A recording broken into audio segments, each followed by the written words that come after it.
This is Research Complete. Check out the written down version of this video at researchcomplete.org. There's a link in the description box also. Let's go.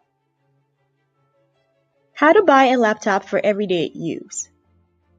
Now, before we move on, I want you guys to know that these steps will work for Apple laptops in exception for steps 3 and 4, which may be a bit tricky. So if you need a separate video on how to purchase an Apple laptop, go ahead and leave a comment in the comment section, and I'll go ahead and try to do that for you.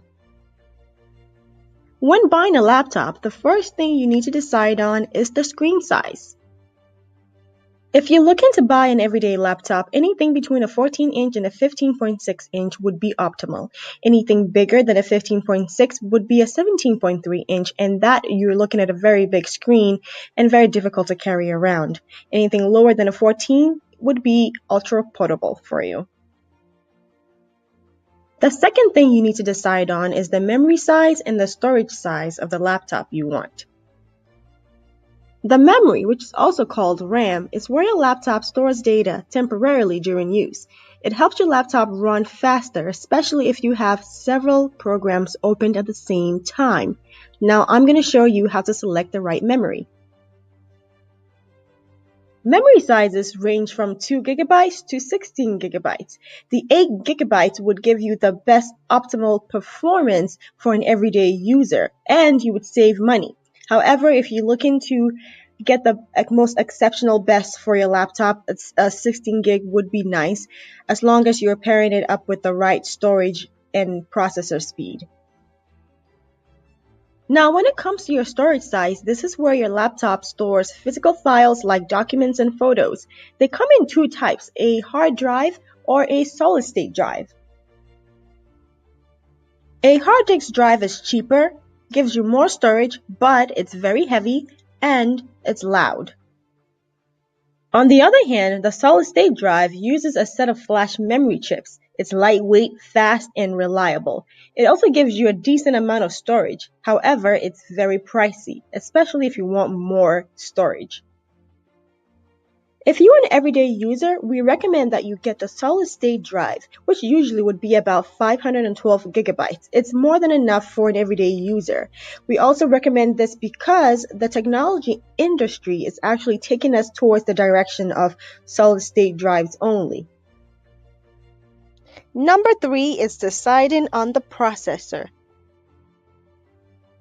When it comes to processors, there are usually two big names, Intel or AMD. Since you're not some crazy computer person, we're just going to ignore the other brand names.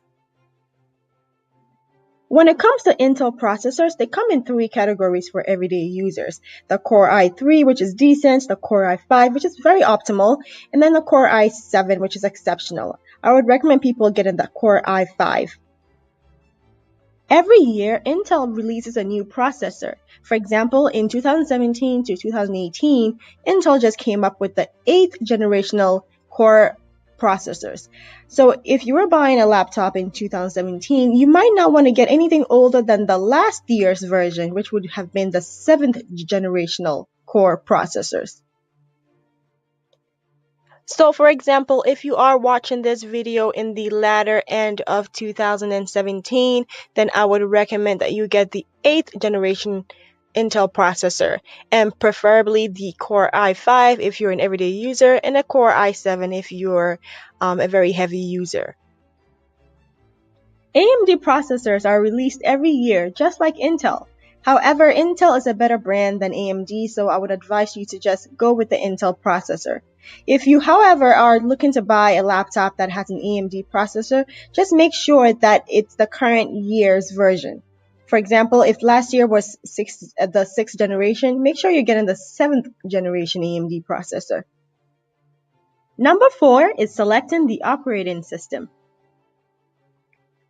When it comes to selecting an operating system, you have to stick with the most current version, unless you have a preference for the older version. For example, some people love the Windows 8, whilst others detest the Windows 10. So it's all on preference. However, if you don't have a preference, just go with the current version. And if it says a home version or a pro version, just go with the one that's cheapest, because it really doesn't matter unless you have a specific purpose for that operating system. Step 5 is what I like to call the extras.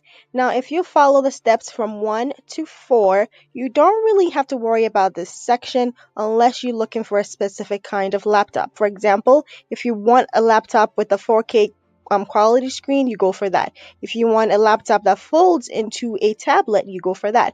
If you're going to be using your camera a lot and you want a better quality, go for something that's HD. If you made it all the way to the end of this video, make sure to check out our top list of laptops for everyday users. We made sure to include the price and the specs that you need for each one.